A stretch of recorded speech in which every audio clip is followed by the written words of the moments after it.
তাহলে কি তুফান সিনেমার ভিলেন হিসেবে আমরা চঞ্চল চৌধুরীকে দেখতে পাবো না? চঞ্চল চৌধুরীকে আমরা টিজারে দেখে অনেকেই আমাদের মনে হয়েছে, অনেকেরই মনে হয়েছে যে তিনি ভিলেন, তিনি তুফানের বিপরীত দিকের একজন লোক, তিনি অ্যাকচুয়ালি এই ছবির অ্যান্টাগনিস্ট। কিন্তু আসলে কি এটা ঠিক? এই ব্যাপারটা আমাদের সামনে ছোট ছোট করে আসছে। একটা কোয়েশ্চেনের মধ্যে কিন্তু আমরা থেকেই যাচ্ছি যে চঞ্চল চৌধুরী কি আসলেই এই ছবির ভিলেন, নাকি তার চরিত্রটা সম্পূর্ণরূপেই আলাদা?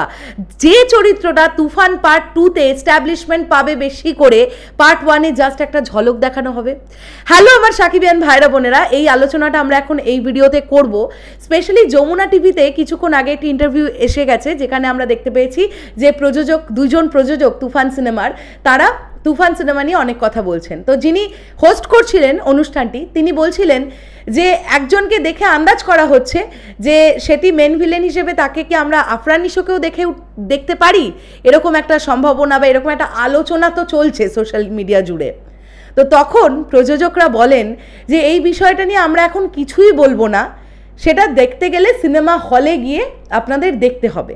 তো আলটিমেটলি কি হতে চলেছে আমরা কিন্তু কিচ্ছু জানি না। ভিলেন হিসেবে আমরা কাকে দেখতে পাবো? হয়তো ভিলেন হিসেবে আমরা এমন কিছু দেখতে চলেছি যা আমাদের কাছে আনএক্সপেক্টেড। আমি বলছি হয়তো আমরা কেউ আন্দাজই করিনি এমন কিছু হবে।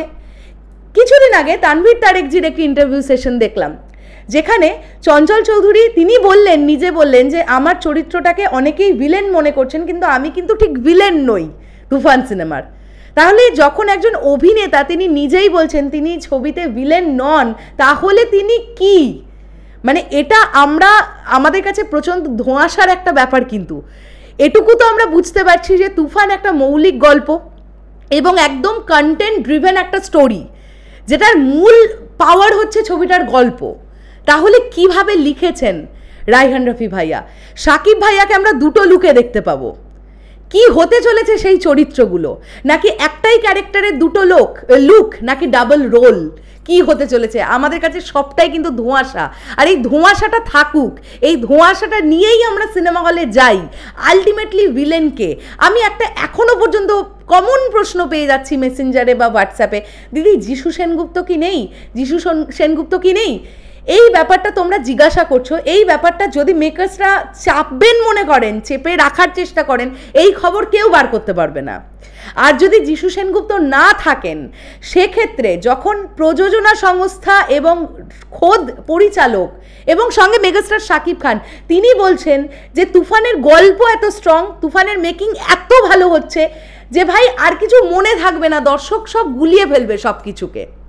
কাজেই যিশু সেনগুপ্ত আছেন কি নেই, চঞ্চল চৌধুরীর ক্যারেক্টারটা এক্স্যাক্টলি কি, আফরান নিশো আছেন কি নেই, সেটার জন্য আমাদের অপেক্ষা করতে হবে। আর একটা মাসের তো অপেক্ষা। আজকে অলরেডি 12 তারিখ, রাইট? 13 তারিখ, সরি, আজকে 13 তারিখ। তো পরের মাসের এই সময় তো অলরেডি মনে হয় তুফান রিলিজ করে যাবে বাংলাদেশে, ধারে কাছে সময়। সো একটা মাস ওয়েট করি আমরা, ব্যাস তারপরেই তো আসল গল্প জমবে। শেষ করলাম ভিডিওটা, দেখা হচ্ছে আবার খুব শিগগিরই। তোমাদের কি মতামত এটা নিয়ে? চঞ্চল চৌধুরীকে কি ভিলেন মনে হচ্ছে? যদি ভিলেন না হন তাহলে ওনার চরিত্রটা কিরকম হতে পারে?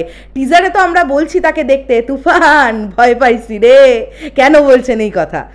সবটাই কিন্তু সত্যি ধোঁয়াশা। ফ্যাবিউলাস টিজার কেটেছে, মানে মারাত্মক টিজার কাটা হয়েছে, আমাদের পুরো গুবলেট করে রেখে দিয়েছে। তোমাদের কি বক্তব্য পুরো বিষয়টাকে নিয়ে কমেন্ট করে জানাও। দেখা হচ্ছে আবার খুব শিগগিরই। তাহলে এখনের জন্যে টাটা।